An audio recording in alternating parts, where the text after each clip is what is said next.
Ja, Leute, der Milo hier. Herzlich willkommen zurück auf meinem Kanal. Wir kommen heute zum dritten Teil vom Ableton Live Mixer, dem Routing-Möglichkeiten, intern und extern. Und zwar befassen wir uns heute mit dem Audio-Routing und das nächste Mal gucken wir uns das MIDI-Routing an. Was ist denn das eigentlich? Für was brauche ich das? Und warum soll ich überhaupt Spuren in andere Spuren routen oder Signale in andere Spuren routen? Und da hoffe ich, dass ich dir heute mit dem Video echt gut weiterhelfen kann. Und dann würde ich sagen, dann legen wir direkt los. Ja, da bin ich auch schon wieder. Wie eben schon erwähnt, heute geht es um das Audio-Routing im Ableton Live Mixer. Und da starten wir auch direkt los. Routing bedeutet, dass ich in Live-Monitor-Section hier konfigurieren kann, welches Signal welches Ziel bekommt. Also sprich ihr Ein- und Ausgangsparameter. Und dazu habt ihr hier verschiedene Ausklappmenüs. Ich gehe heute mal mehr auf die Audiogeschichten ein, das hatte ich ja schon gesagt. Wenn ich das Menü aufklappe, dann seht ihr, von wo ich den Input wählen kann, also das Eingangssignal, entweder extern. Da seht ihr, das schlägt auch schon aus, weil da mein Mikro drauf ist, deshalb stelle ich das jetzt mal hier nicht auf In. Dann kriegt man nämlich Rückkopplung und ich werde doppelt so laut, aber das könntet ihr hier auch einstellen. Ihr könntet hier wählen, linker Kanal, rechter Kanal. Wie ihr seht, ist ein Monosignal. Logisch ist ein Mikrofon, aber ich kriege das trotzdem auch im Stereokanal angezeigt, halt nur eine Seite. Wenn ich das jetzt aufnehmen würde, würde Ableton das trotzdem als Stereosignal aufnehmen, auch wenn es Mono ist. Das würde dann einfach die Datei doppeln, also linken und rechten Kanal gleich und minus 6 dB runterfahren, damit das Ganze kompatibel ist und nicht übersteuert. Das nur mal so als Information. Jetzt gehen wir aber hier weiter. Also das obere Paar hier von diesen zwei Ausklappsmenü, das wählt die Eingangsformen, ja, Audio from, das heißt also Eingang, geht das Signal rein.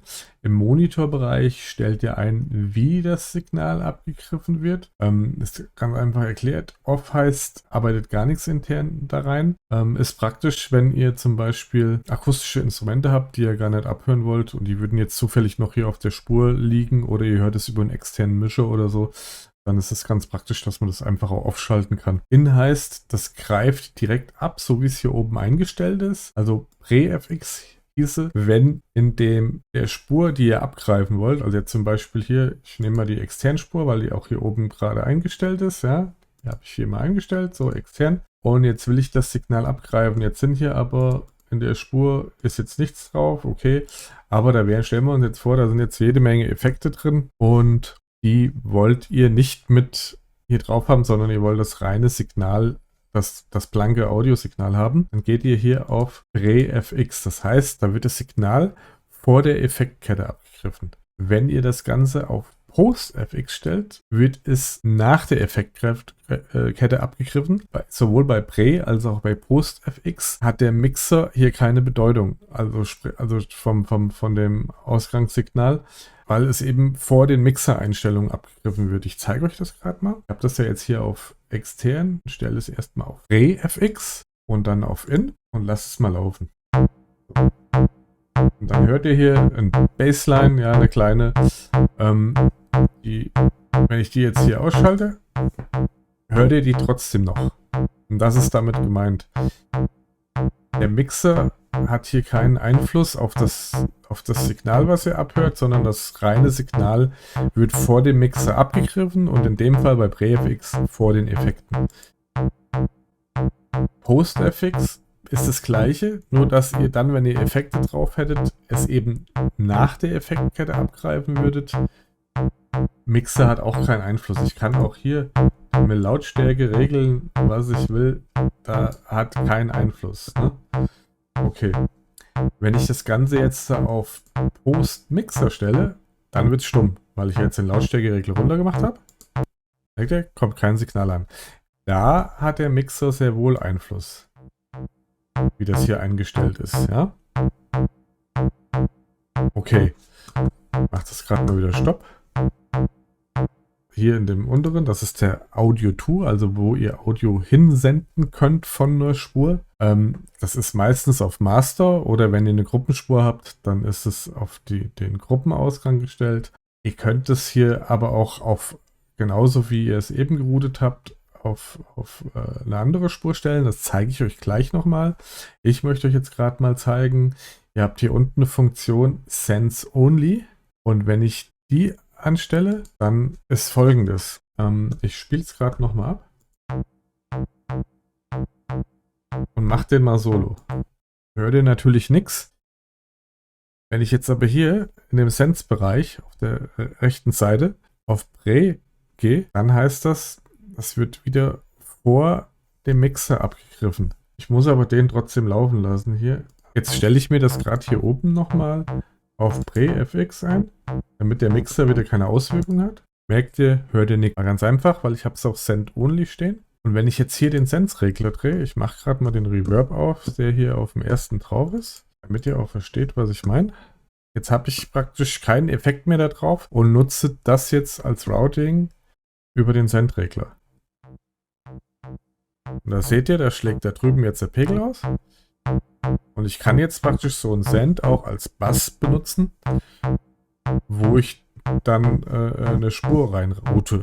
Ne, nur mal, dass ihr es gesehen habt. Also interessante Geschichte. Könnte man jetzt verwenden für Sounddesign und andere Geschichten. Finde ich eine ganz coole Sache. Weiß auch nicht jeder, dass man das machen kann. Ich mache das gerade mal wieder rückgängig. Mache das auch mal gerade hier wieder aus, damit es da keine Probleme gibt. Mache mir auch gleich den Reverb nochmal an. Genau, damit das nachher auch keine Probleme gibt. Und jetzt mache ich das Sense Only aus und stelle es wieder auf Master und es ist wieder wie vorher. Ja, und zu dem Monitor hier, da wäre auch noch zu erwähnen, wenn ich das auf Auto stehen habe und schalte jetzt hier unten die Spur auf Aufnahme, dann ist es auch durchgeroutet. Also Auto ist eigentlich so die Standardfunktion. Wenn ihr es nicht auf Aufnahme habt, könnt ihr hier oben Clips abspielen, ja, laufen lassen. Und wenn ihr das dann auf Aufnahme schaltet, hört ihr trotzdem ein Signal, könnt ihr das auch noch aufnehmen. Ja, das muss man wissen. Dann zeige ich euch mal, wie Resampling funktioniert. Das heißt, wenn ich, also ich zeige es euch erstmal. Ich gehe erstmal hier in Audio Input auf Resampling. Dann schaltet er automatisch hier auf Off. Und jetzt ist es so, dass über Resampling das Master-Signal wird und alles aufnimmt, was über den Master läuft. So, jetzt habe ich hier zum Beispiel zwei Sachen laufen. Ja. Gut.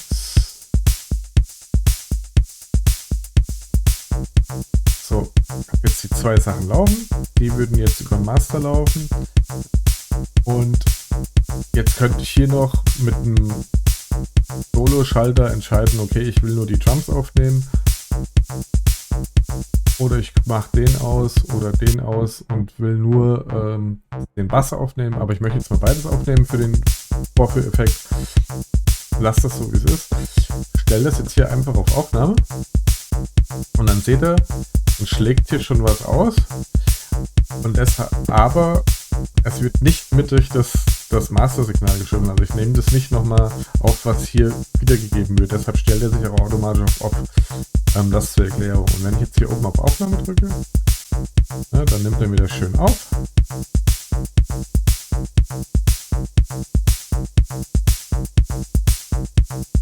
Okay, das soll genügen. Und jetzt kann ich das so stehen lassen und weiter resamplen. Oder ich sage, okay, ich will die Spur jetzt einfach nutzen. Dann gehe ich auf Auto. In dem Moment, wo ich die Aufnahme ausmache, kann ich auch den Clip hier oben abspielen. Und mache die beiden aus. Und dann hört ihr, ich habe das aufgenommen. Was ihr noch beachten müsst, habe ich jetzt leider nicht so drauf geachtet. Wenn hier der Pegel so niedrig ist, nimmt das natürlich auch relativ leise auf. Also da müsst ihr schon ein bisschen achten, dass er nicht übersteuert, aber schon einen hohen Pegel habt, dass es möglichst gut aufnimmt. Aber ihr könnt es natürlich auch hier in dem Sample selber nochmal den Gain erhöhen. Ja, wenn er ein bisschen leiser aufgenommen hat oder so. Dann haben wir nochmal 4 dB, genau. Und jetzt könnte ich hergehen und könnte sagen, okay, ich reverse mir das. Ja. Leg da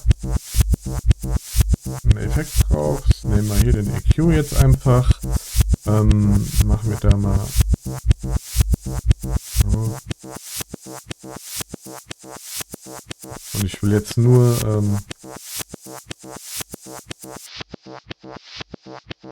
so den Bereich haben und dann mache ich wieder noch ein Delay drauf.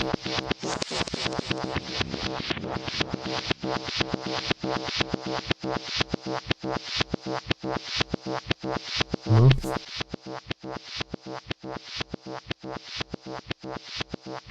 Okay, und jetzt könnte ich das Original mitlaufen lassen.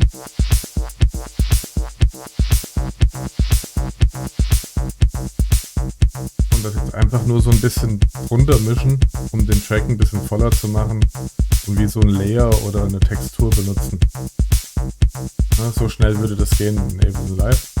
Da aus eurem eigenen Sound eigenes gemacht und könnt den gleich direkt wiederverwenden. Das wäre also Resampling. Ihr könnt damit natürlich auch schön Sounddesign machen, aber das würde jetzt zu weit führen. Wenn ihr das Ganze nachher abspeichert, dann wird das im Projekt gespeichert in einem extra Ordner Samples and Recording, ja. Und solange das noch nicht in einem Set abgespeichert ist, ist es als temporäre Datei abgespeichert. Also müsst ihr euch auch keine Sorgen machen. Okay, das mache ich mal gerade weg, das mache ich auch mal gerade aus. Dann kommen wir zum nächsten Punkt. Da brauche ich die beiden Spuren hier. Gut, damit müsst ihr alle von vorne sehen. So, jetzt habe ich hier eine Spur A. Ich mache die anderen mal zu hier so lange. Wenn ihr mehrere Spuren schließen wollt, einfach hier vorne markieren, mit der Maus dann zuziehen. Mit Shift markieren, dann geht das, macht ihr alle Spuren so. So, jetzt habe ich hier folgendes. Ich habe hier einen Electro Funky. Das kennt ihr eben schon aus dem vorigen Clip. Jetzt möchte ich, dass der auf die Spur B geroutet wird. Also Spur A möchte ich auf die Spur B routen. Brauche ich ja keinen Input, brauche ich ja nur einen Output, weil er soll ja zu der Spur gehen. Dann gehe ich einfach auf das Ausklappmenü hier, wähle Track 7 Spur B aus und in dem Moment, seht ihr, ist es ja auch gleich schon auf Auto gesprungen und wenn ich das jetzt auf In schalte, dann und das einschalte, sorry, dann hört ihr den auf der Spur B.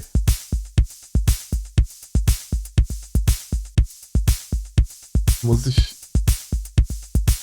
nur wieder hergehen, dann hört ihr den auf der Spur B. Wenn ihr den Solo schaltet, ist er immer noch auf der Spur B. Und wenn ihr den Solo schaltet, ist das gleiche. Also, und wenn ihr den ausmacht, das ist der Nachteil, wenn ihr das so macht, dann könnt ihr nämlich nicht diese Pre- und Post-Einstellung wählen. Dann könnt ihr es nur direkt in die Spur geben. Okay, dann habt ihr natürlich auch die andere Möglichkeit. Stoppt das Ganze mal. Macht das wieder auf Auto. Macht das wieder rückgängig hier auf Master. Ihr könnt natürlich auch sagen, ich möchte Spur B einfach so einrichten, dass Spur A als Signalquelle reinkommt. Nicht rausgeht, wie aus der Spur A, sondern reinkommt in Spur B. Und dann stelle ich das auch einfach hier auf Spur A. Jetzt habe ich aber die Möglichkeit und den Vorteil und kann wieder hier wählen, dass ich eben nicht die Mixer-Einstellungen nutzen muss, dass ich die Mixer-Einstellungen gehen kann, sorry, und dann habt ihr wieder das gleiche wie vorher. Bei In wird das Signal abgegriffen und wenn ihr es ausschaltet, hört ihr nur das eine Signal, was auf die Spur B geleitet wird. Okay. Für was man das gebrauchen kann, wenn man zum Beispiel hier das Originalsignal beibehalten möchte und jetzt hier irgendwelche Effekte drauflegen möchte oder das einfach nur aufnehmen möchte, weil das, ja, dann dafür könnt ihr das verwenden. Da komme ich nochmal irgendwann drauf, wenn wir mal wirklich um Beats machen und Sounddesign und so gehen, dann zeige ich euch mal genau, was man damit noch machen kann. Im Moment würde ich es erstmal dabei belassen. Okay, dann schließe ich die zwei wieder, nehme mir den nächsten auf und die ich mir, glaube ich. Okay, die nächsten beiden aufgezogen. Mach das mal gerade gleich, dass sie ungefähr gleich groß sind. Hier noch ein bisschen kleiner waren hier. So, und jetzt sind sie gleich groß, ne?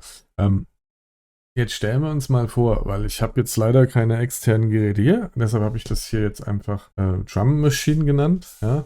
Obwohl ich da einen Ableton Impuls drin habe mit dem Drum Boss. Das ist aber jetzt so unsere externe Drum Machine. Deshalb mache ich den mal hier gerade aus. So, dann möchte ich jetzt die Drum Machine aufnehmen. Aber ich möchte nicht die Original Drum Machine aufnehmen, sondern ich habe hier einen Drum Bass drüber, also schon einen Effekt drauf. Und den würde ich gerne mit aufnehmen. So. Und zwar mit diesen Effekten, die ich jetzt in Ableton Live habe. So, dann mache ich Folgendes. Ich route mir das hier, wie es schon ist, auf die 8 Drum Machine. Ja? Diesmal Post FX, weil ich ja die FX mithaben möchte, aber eben nicht Post Mixer, weil die Mixer-Einstellung hier soll keinen Einfluss haben. Ich stelle das Ganze auf In und dann hört sich das folgendermaßen an. Was ich jetzt hier ausmache, hört ihr nur das Signal, was wir auch hören wollen. Und jetzt möchte ich die einzelnen Spuren, die hier drauf sind, die Kick eine extra Spur, die Snare eine extra Spur und hier die Low, die machen wir auch nochmal eine extra Spur. Das hätte ich gern so. Weil ich das hier nicht in die Spur aufnehmen will, sondern das soll nur eine Signalspur sein. Dann mache ich erstmal einen neuen Audio-Track. Weil ich da immer so viel drin habe, mache ich das gerade mal raus. Das ist bei mir so eingestellt. Das zeige ich euch auch mal irgendwann, wie das funktioniert. Wohl kann ich auch gleich zeigen, wenn ihr auf eine Audiospur geht. Und dann könnt ihr da Effekte oder sonst was rein tun und dann geht ihr das als Standard-Audiospur sichern. Geht mit einer MIDI-Spur genauso, müsst ihr es nur als Standard-MIDI-Spur sichern. Und dann habt ihr bei jedem Mal, wenn ihr eine Audio- oder MIDI-Spur aufmacht, habt ihr immer genau die Effekte drin, oder Plugins, die ihr gerne drin haben wollt. Das mal als kleiner Tipp. Ich ziehe mir die gerade mal hier rüber. Und jetzt wollte ich ja 3 Spuren aufnehmen, deshalb mache ich die erstmal größer. Dann doppel ich mir die zweimal, benenne die auch gleich um mit Command R. Die erste Spur nenne ich Kick. Mit der Tabulator-Taste einfach weiterspringen. Die zweite Spur nenne ich Snare und die dritte Spur Percussion Perk. Nur damit es schnell geht. So, und jetzt will ich erstmal in alle 3 Spuren das Signal von den Drums drin haben. Gehe ich hier rein, wähle Drums aus, mache das bei allen 3. Und schon habe ich das abgegriffene Signal auf in alle 3 Spuren geroutet. So, das will ich jetzt natürlich auch wieder Post FX haben. Jetzt stelle ich die alle 3 auf In und dann hört ihr auf allen 3 das Signal. Ist jetzt ziemlich laut. Da mache ich es auch gleich wieder auf, weil das natürlich jetzt dreifach dieses Signal ist. Jetzt mache ich die Spur mal aus. Habe ich immer noch 3 Signale anstatt 4. Ist auch noch laut, nur deshalb mache ich die anderen erstmal stumm. Jetzt gehe ich her in der Drum Machine Spur. Mache da einen Doppelklick drauf und jetzt hätte ich eine externe Drum und mache die Kick hier auf Solo. Jetzt höre ich nur die Kick und will die jetzt hier rein aufnehmen. Kann ich das machen?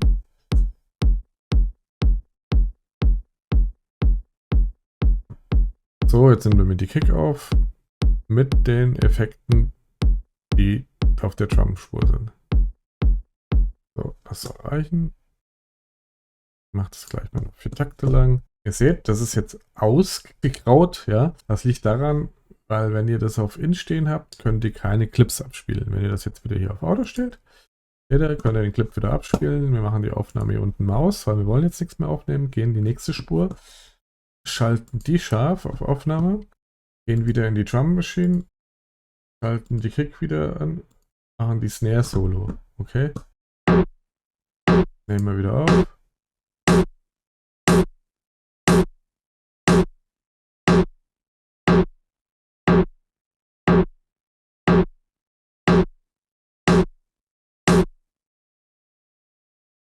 Auto, immer das gleiche. Jetzt gucke ich mir das Ganze mal an, war ja am Anfang ziemlich übersteuert, zumindest so ausgesehen, aber ist es anscheinend nicht. Machen wir das auch wieder auf 4 Takte. So habe ich meine Snare. Und jetzt da, last but not least, stelle ich mir den Low auf die Percussions auf Solo. In ist es, macht es an, zack, lass laufen, nehme das Ganze auf.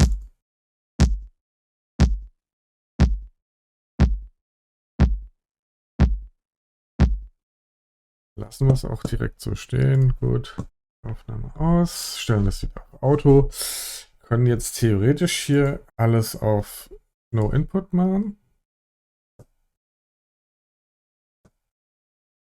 Müsst ihr aber nicht. Nur zur Sicherheit für das Sektorial.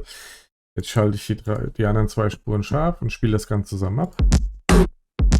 Und dann habe ich jetzt das, was hier in einer Spur war, auf 3 verschiedene Spuren. Da könnte ich jetzt hergehen, könnte wieder andere Effekte drauf machen. Ich sag mal auf die Snare. Ich nehme jetzt mal einen Send-Effekt. Mache ich mal einen Hall drauf. Und auf die Percussion hier mache ich einen Delay drauf.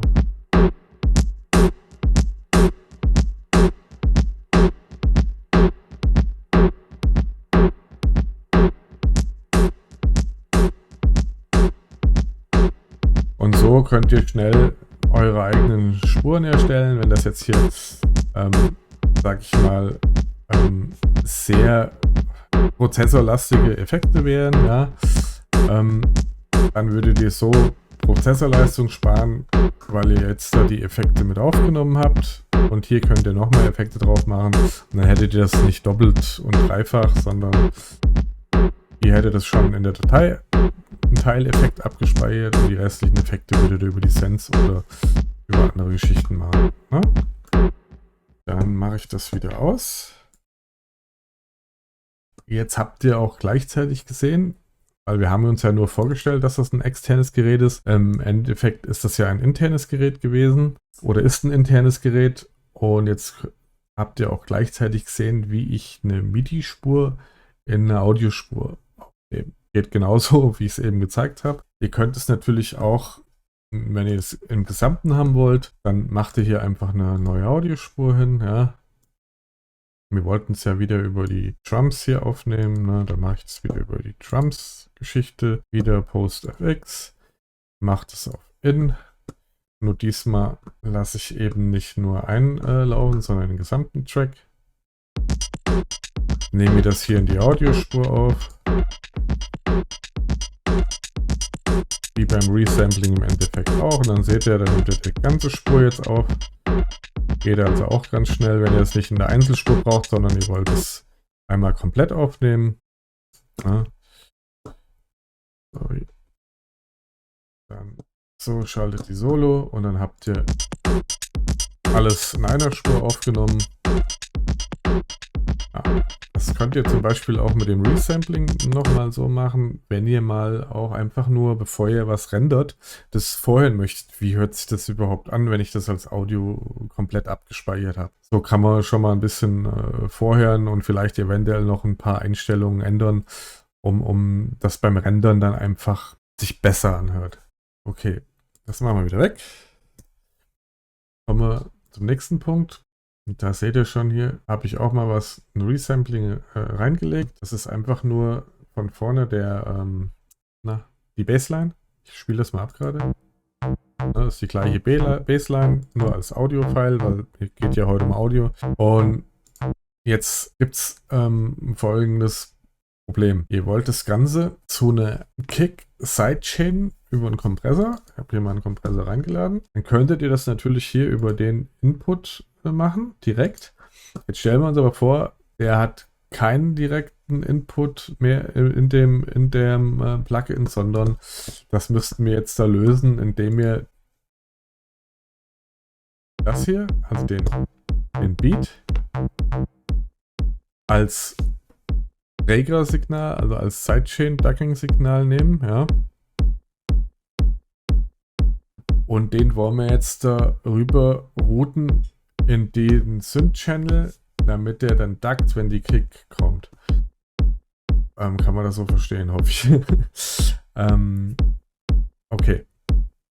Ducking bedeutet einfach, dass es dieses das praktisch eine Frequenz für den Zeitpunkt, wo die Kick schlägt, die Bassfrequenz nach unten gepegelt wird und wenn der Kick-Ausschlag weg ist, geht die wieder auf volle Lautstärke. So kann man es vielleicht ein bisschen erklären. Komprimiert wird einfach.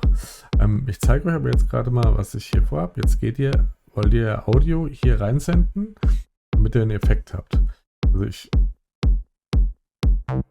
so hört sich's normal an. Ne? Jetzt mache ich mal hier auf die 13, also den Synth. Und dann seht ihr, habt ihr hier unten noch ein Auswahlmenü, Track-In wäre das normale.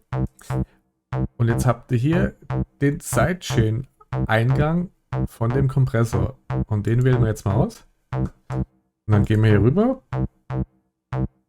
Müssen den natürlich aufmachen. Ich konnte jetzt keinen Ableton-Live-Effekt sehen. Und dann seht ihr schon, wenn ich hier den Sidechain runterdrehe, passiert nichts. Aber jetzt merkt ihr schon, wie die Kick schlägt. 1, 2, 3, 4. Seht ihr hier den Ausschlag? Hat jetzt hier natürlich keine Auswirkung groß, weil das nicht ganz, weil die Bassline nicht auf dem Beat ist, aber ihr seht, ihr könntet es somit sagen. Ne? Ein bisschen hört man es. Ne? Okay.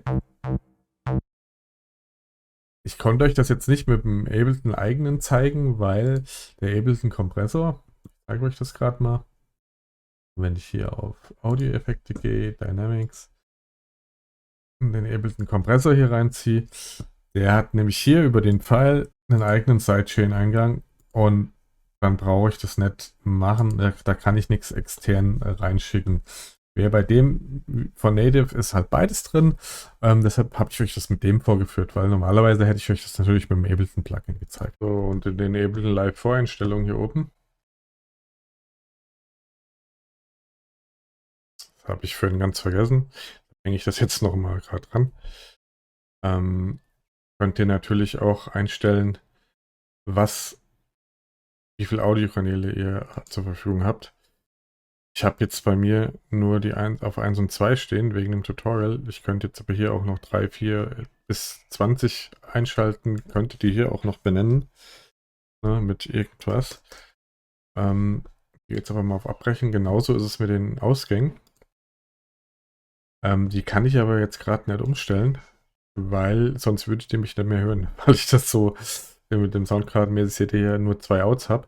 Deshalb seht ihr auch, um das Ganze mal zu erklären, hier in den Audios, wenn ihr hier auf extern geht, könnt ihr nur 3 Kanäle auswählen, also 2 Kanäle in dem Sinne. Einmal Stereo oder zweimal Mono. Ne? Wenn ihr jetzt hier die anderen Kanäle noch gewählt hättet, dann könntet ihr ganz viel mehr auswählen. Das hatte ich vorhin vergessen zu zeigen. Okay, das war es jetzt erstmal. Das war auch so ein bisschen die Überleitung für das nächste Tutorial. Und da befassen wir uns dann mit den MIDI-Routing-Möglichkeiten, die ich ja teilweise schon ein bisschen angerissen habe. Aber da kann man natürlich noch viel mehr machen. Und damit das Tutorial nicht so lang dauert, machen wir jetzt hier und heute Schluss. Und ich hoffe, wir sehen uns im nächsten Video. Bis dahin, euer Milo.